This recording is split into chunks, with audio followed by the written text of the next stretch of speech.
There we go. Well, good evening and welcome to We Need to Talk About Sunday, the show, where every week we talk about the last Sunday service at Romans Methodist Church, have a chat, have about a bit of a discussion, and see what's going on. I'm Jason. And I'm Joe. And this week we don't have a special guest because Jason was speaking on Sunday this week. So I have been busily creating some questions to grill him with and looking forward to it. Are you ready, Jason? I hope so. I've literally just come from my first work social, which of course was, we were at home, but we had pizza that you cook sort of in a frying pan and then put it under the grill and do it at home with the dough and everything. It was really cool. Yeah. Whenever we've had takeaway pizza and there's leftovers, I never leave any pizza, but when Heather's got leftover pizza, she always reheats it in the pan, and it's always much better than in the microwave. I'm going to try that. But on the food note, we did ask in the chat straight away. Do you like to eat dates?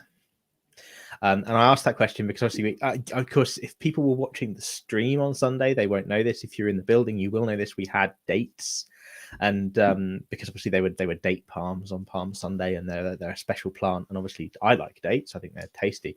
But so we obviously gave them out for like kids and families to try, and some pulled some interesting faces, and they look quite horrible actually when you think about it when you see dates on their own. But these ones were particularly tasty. I enjoyed them.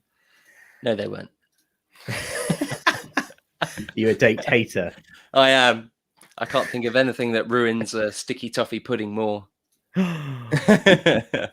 Wow. Well, there you go. It's controversial. Yeah. That's been the most controversial question of the night. But yes, I was working the sound on Sunday as well, and it was great chaos on Sunday. Effectively, we were running two services simultaneously, which was brilliant. But of course, so the subject this week, the topic was the call of the crowd. The call of the crowd.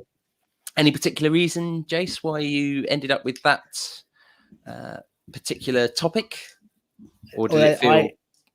I love Palm Sunday. Palm Sunday is like this is prop. I don't know how many times I've taken services on it, but it does just it really speaks to me as a passage, and it because obviously Easter is a bit more. I don't want to say formal. It's a proper celebration when we do Easter, but what we always try and do at Romsey is make Easter kind of we have communion. It's Easter, but Palm Sunday, then we try and make it. It's still a great story. It enters into Holy Week, or takes us into Holy Week, and it's great to have great for the kids because there's so much kind of interactive stuff going on. And as a passage, I know when we were looking at Revelation earlier in the year, we talked about how it kind of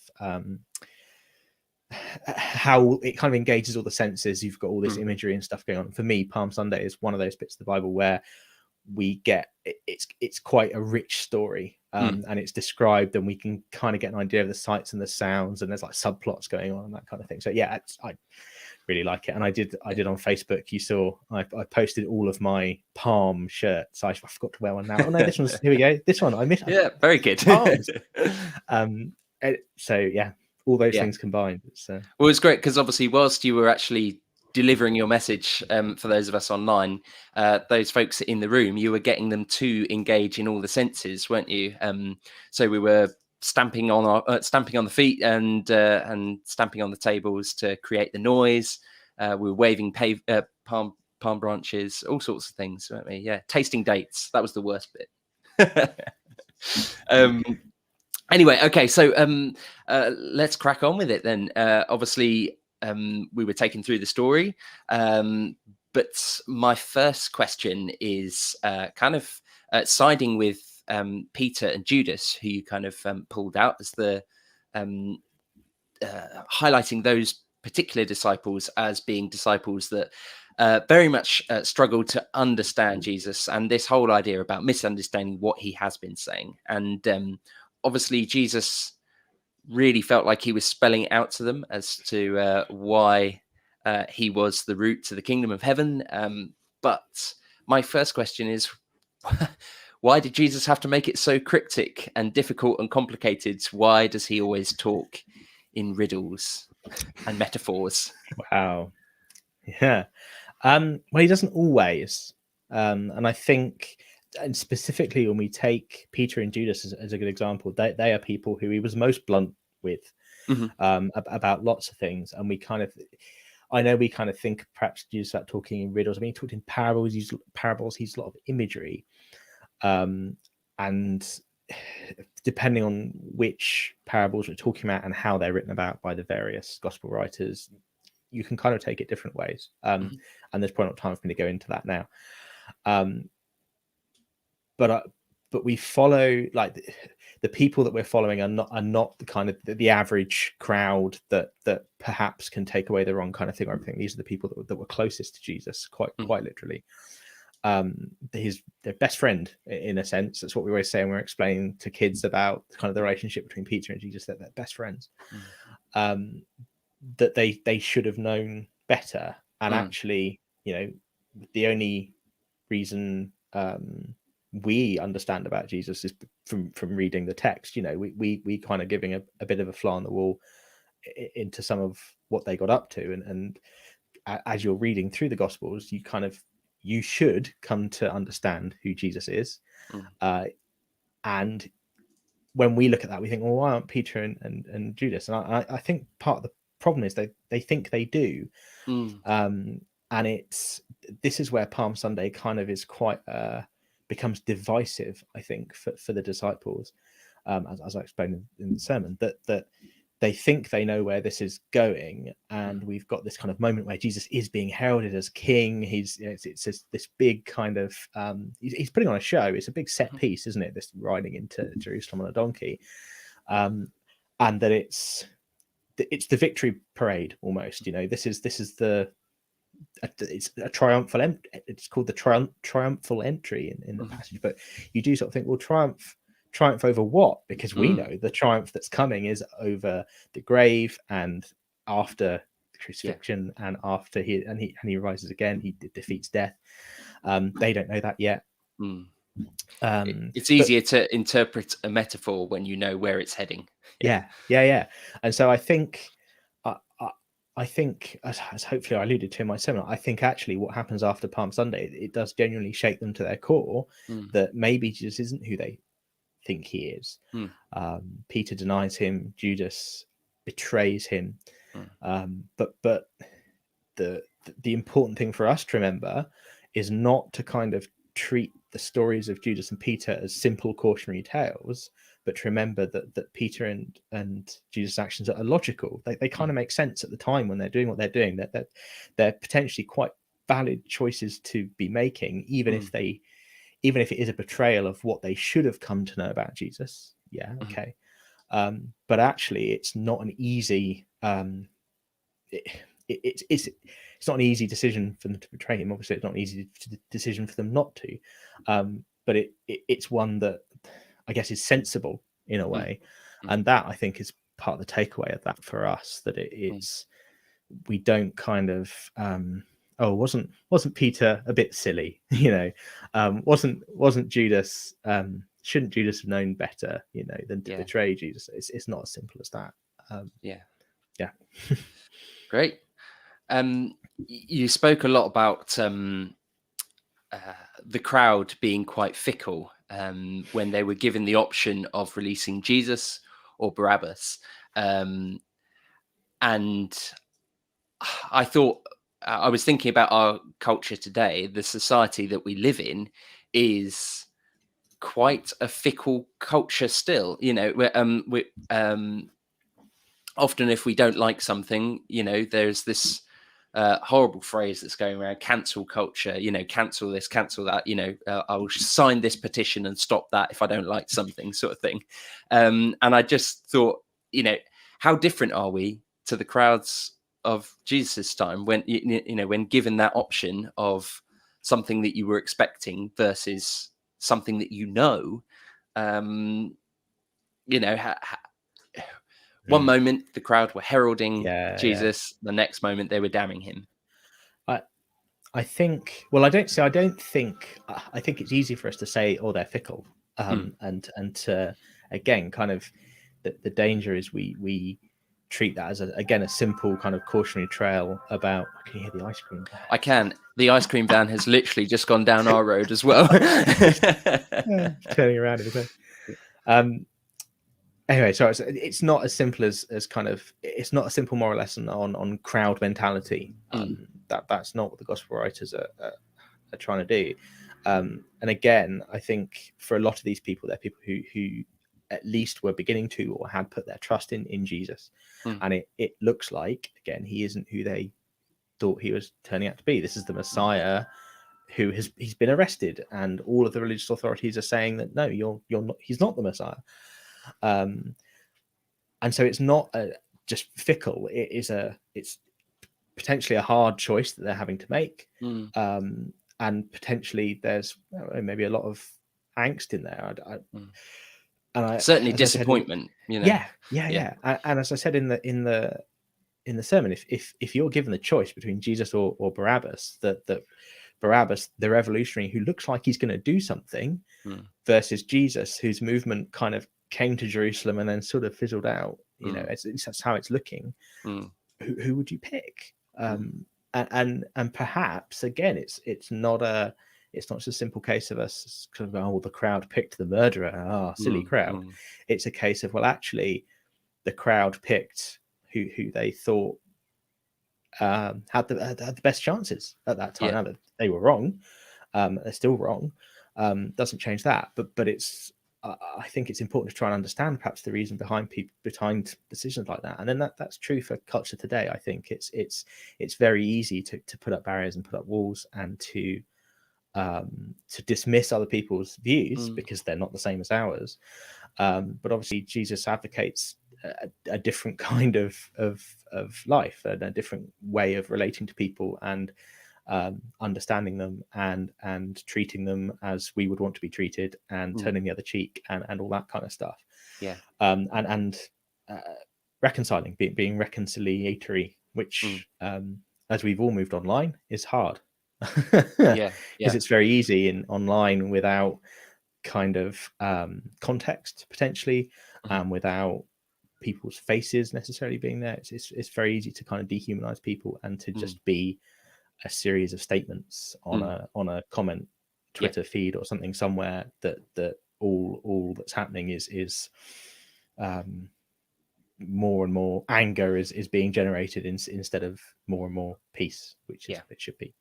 And I think cancel culture it's a horrible phrase, isn't it? And I will miss Gina Carano. But I think there is an element of, when in the world that we're in today, and it's where we have social media and we choose to live public lives. I think it's important that we understand that, is that when we are posting in a public forum about stuff that we know other people are going to disagree with, we need to be sensible about that. And there are ways of talking and ways of saying things that are better or worse than others, but that's great. Well, staying on the subject of the Romans, I was and thinking about Peter as well, and his expectations of who Jesus was going to be. I found myself thinking particularly about the fact that the brutality of the Roman era and the savagery with which they sort of lived their life. I mean, a lot of them were just. I always think back to at this time of year. Obviously, the Romans knew how to kill people. That's what they were experts at. That was their job. A lot of them, and I think that it's understandable to a point why Peter was expecting a certain type of revolutionary warrior to come in, and whereas obviously on the flip side of that, Jesus came in not to. I suppose I was thinking about the Romans. They only got to the point where they got to because of that brutality and that and being great warriors. Whereas obviously Jesus came to be the opposite of that. Yeah, and it's very fitting we have this conversation tonight, because it's Maundy Thursday, isn't it? And it would have been tonight when the centurion in the Garden of Gethsemane, can't say it even, would have happened. Yeah. And we see that, don't we? We see Peter ready to bear arms, because that, as you say, there's not going to be a bloodless coup. The Romans are there. Jesus is here to claim the throne. Things are going to kick off, surely. And we temper that, don't we, by saying, well, come on, Peter, you sure you know Jesus better than that? And perhaps he should have done. But again, it's not as simple as that, is it? And it's a lesson to all of us well, if we put ourselves in Peter's shoes, actually, think about the decisions that we make. It's not easy. But yeah, he was there with his sword ready to go, and then Jesus still at the very end flips it on its head, doesn't he? And he heals the centurion, or whatever it is, he heals his ear. Peter chopped off and that kind of thing, and kind of proves that no, this who I was is still who I am going to be.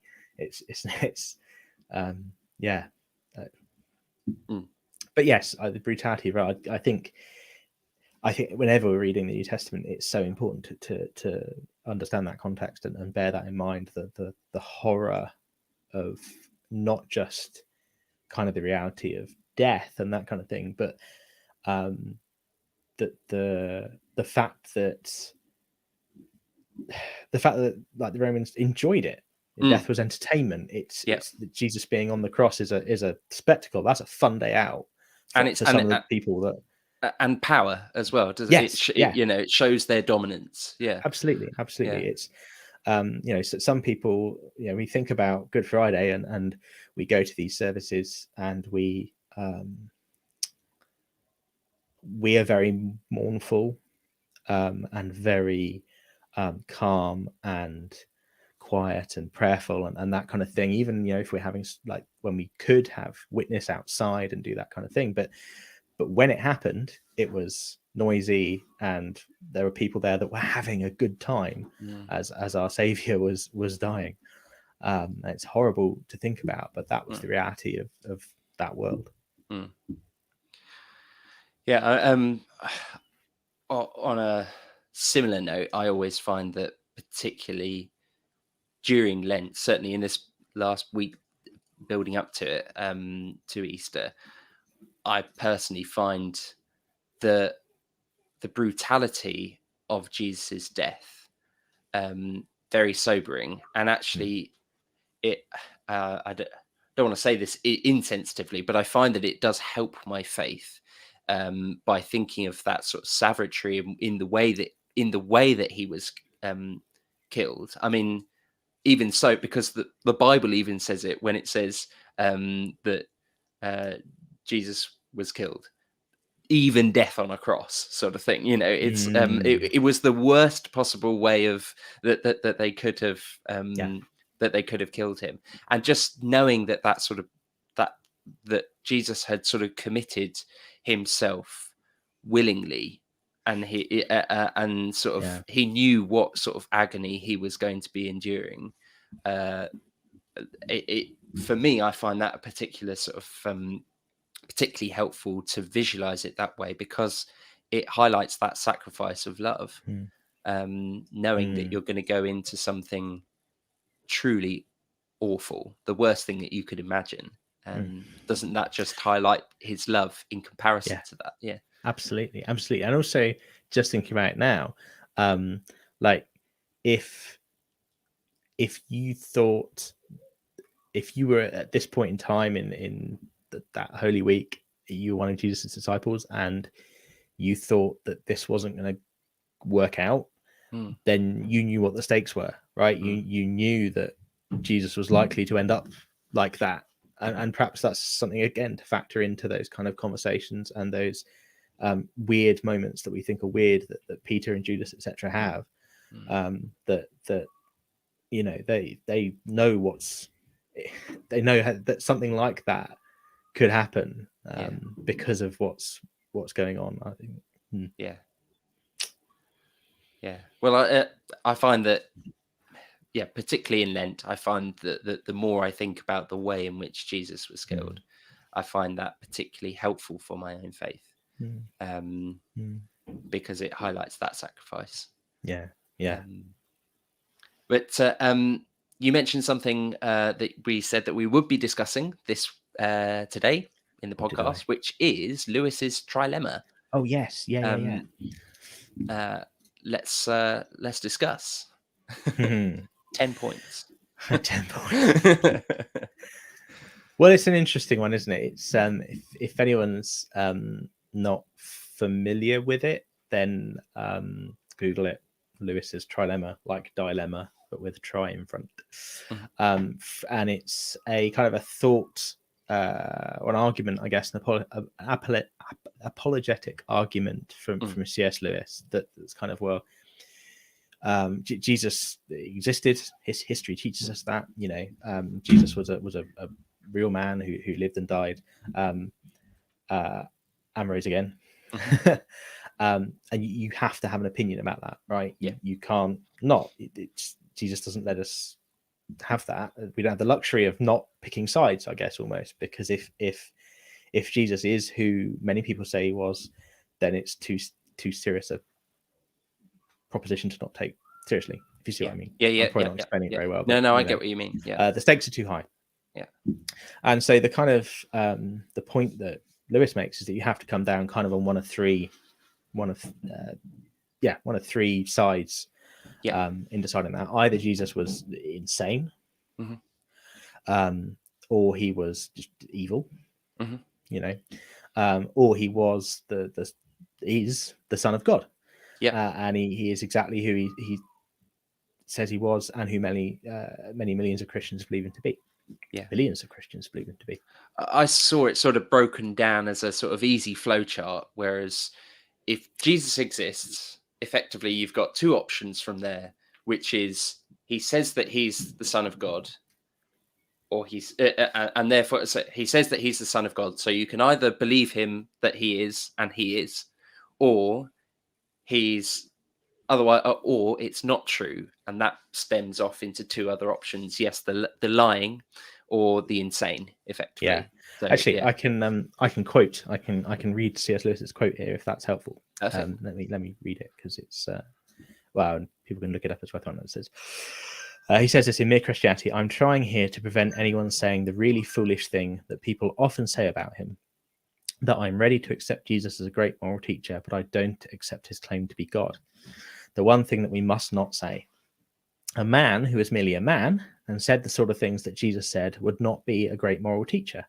He would either be a lunatic, on the level with the man who says he is a poached egg, or else he would be the devil of hell. You must make your choice. Either this man was and is the Son of God, or else a madman, or something worse.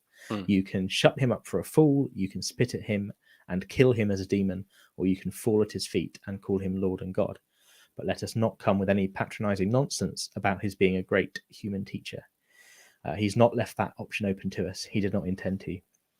Now, it seems to me obvious that he was neither a lunatic nor a fiend, and consequently, however strange or terrifying or unlikely it may seem, I have to accept the view that he was and is God.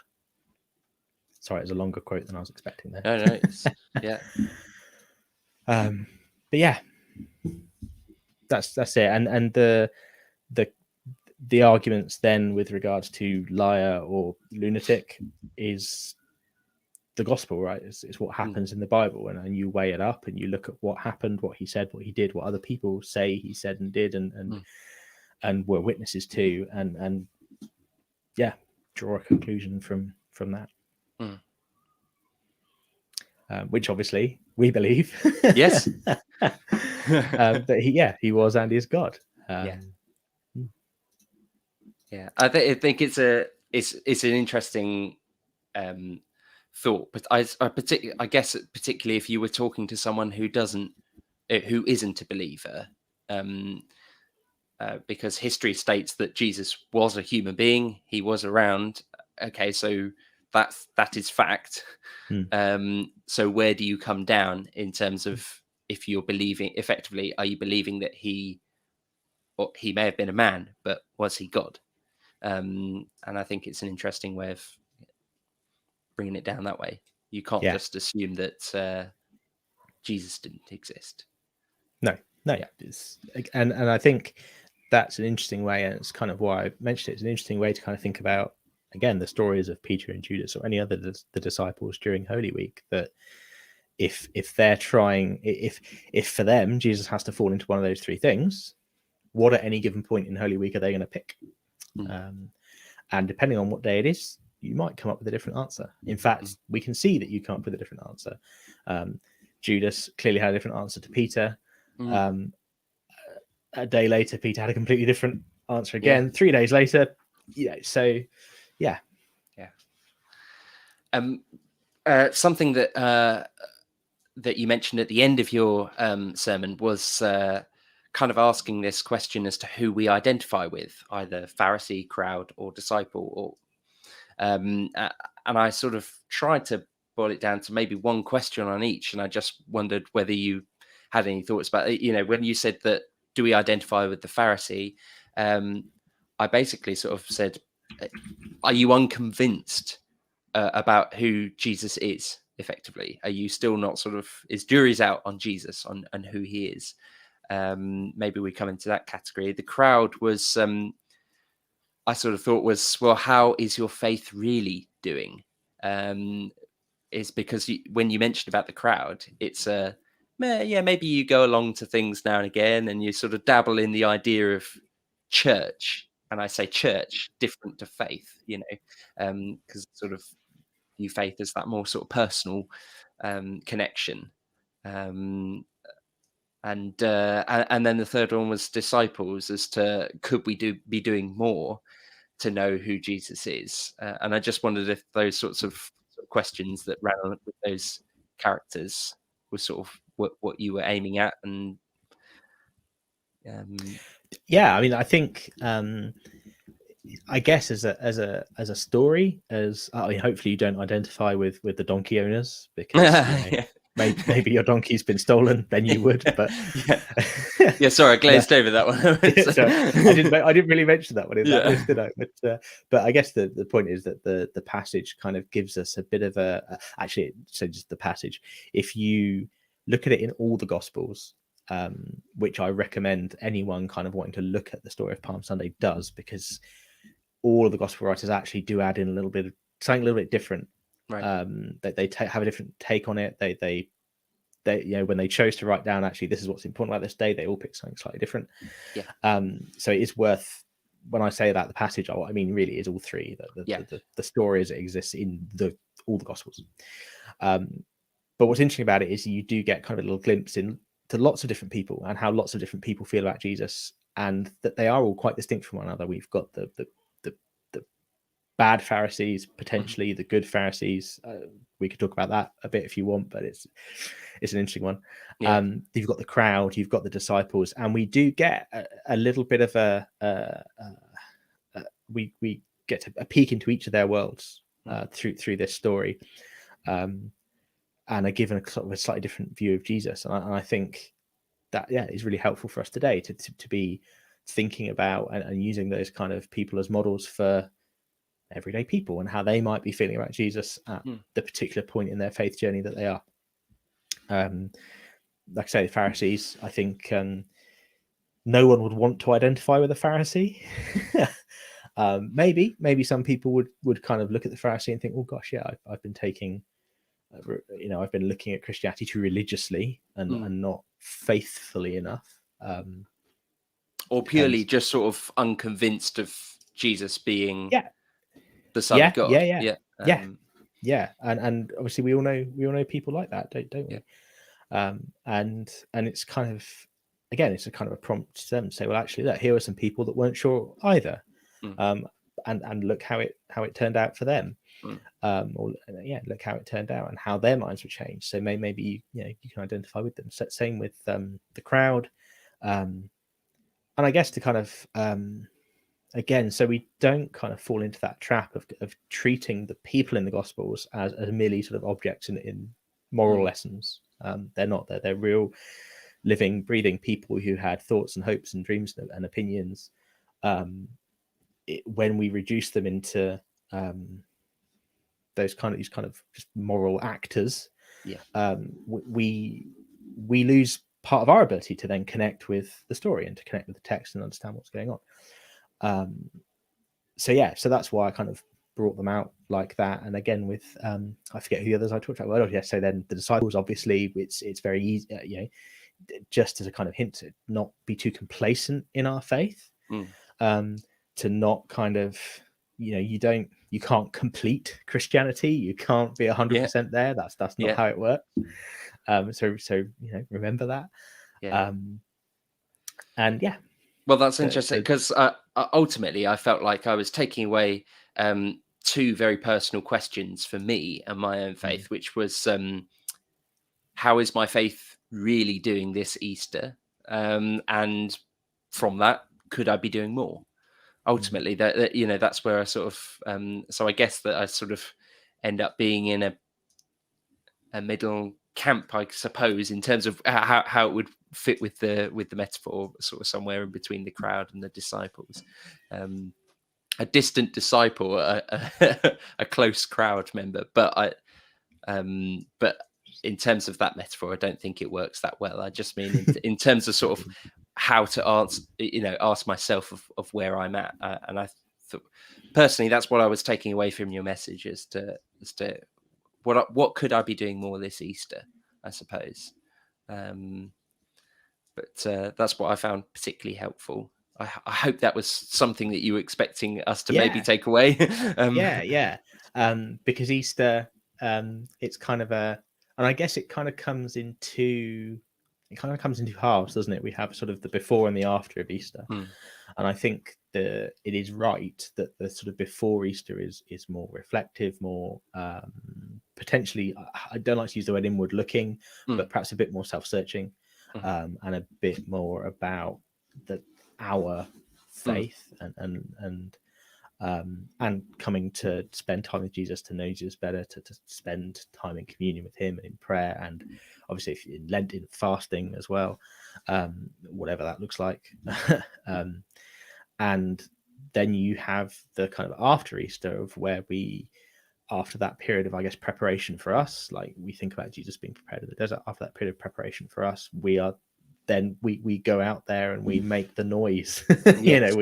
We be like those triumphant, happy, joyful disciples on that first Easter day, and we catch on to that energy. We've come to just stated, we come to have a renewed relationship with the risen Christ, and then we take him with us all over the place, wherever we go. And it feels like it doesn't feel right to jump to that celebratory stage without having done the thinking about the cost of the cross, which we mentioned with Gareth. Yes. I think.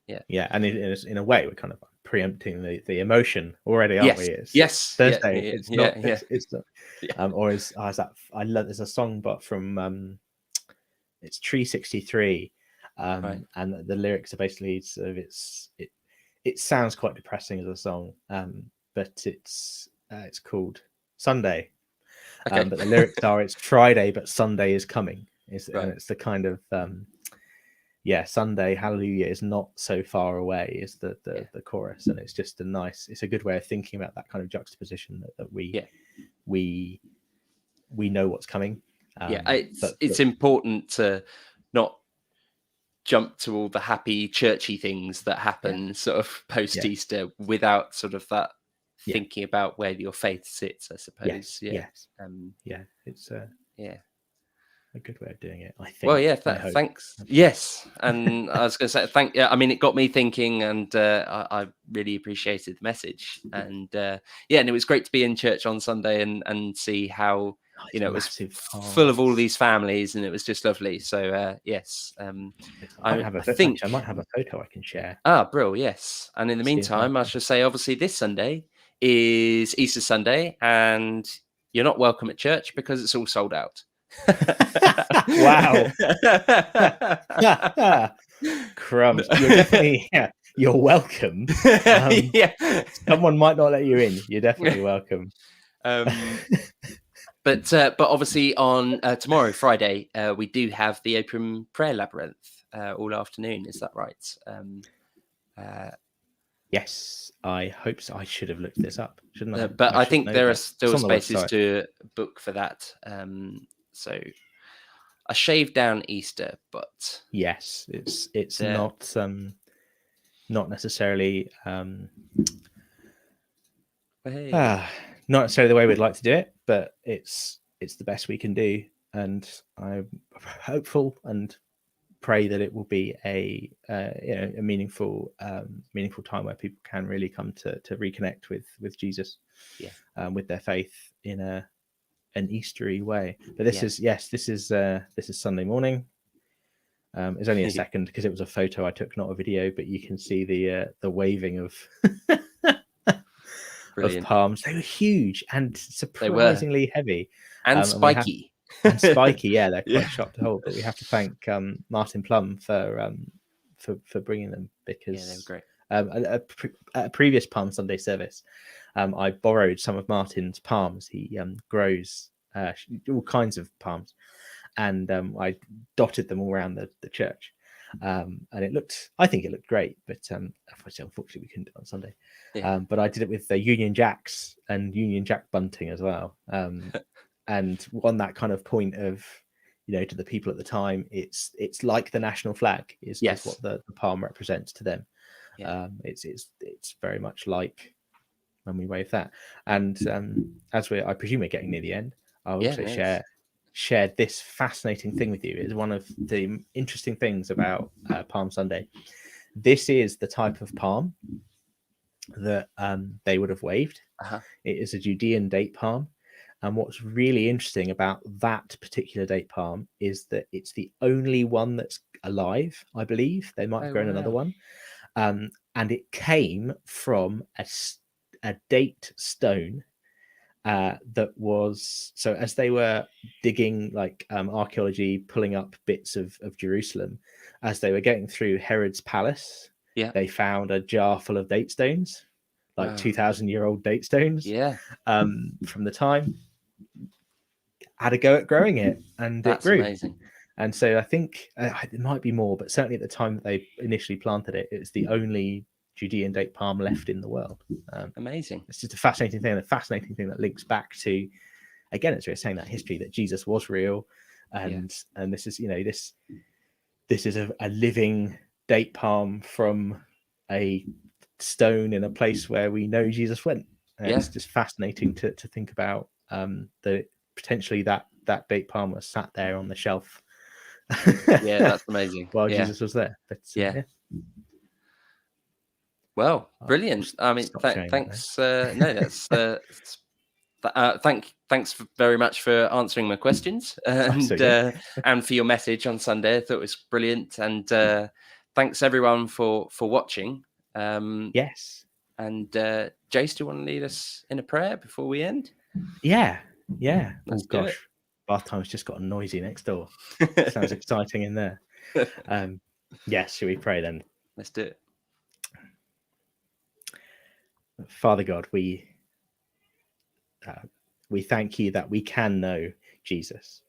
Lord Jesus, we thank you that you have revealed yourself to us. And as we read the texts, as we reflect, as we listen to sermons and music and all the things we do in Holy Week, as we journey with you, I pray that we would grow closer to you, that we would invite more of you into our hearts, Lord, so that when the time comes on Sunday morning for us to celebrate, that we can celebrate in such a way that everyone else wants to celebrate with us, Lord, that we can share the fantastic news of Easter and what that means, and what you mean to us, to the people that we know, the people that we love, and the people that we meet. Amen. Yeah. That's it. Thank you all. we'll be back. I must remember to message Gareth before this day so that I know what's coming up next week. Hopefully we'll have Gareth. Who knows? But obviously we'll be talking about Easter next week even more, which will be super exciting. And then I think hopefully the week after that we're going to do something a little bit different. And I'm hoping that we're going to have Katie to come and talk to us a bit about Fun Day Sunday, about what goes on there and why, and hopefully give some of you guys and the congregation that don't get to join in with Fun Day Sunday an idea of what goes on there. And I, for one, I'm really looking forward to that. There we go. So great. We'll leave it at that. Yeah. And good night and God bless. Yeah. Cheerio. Bye.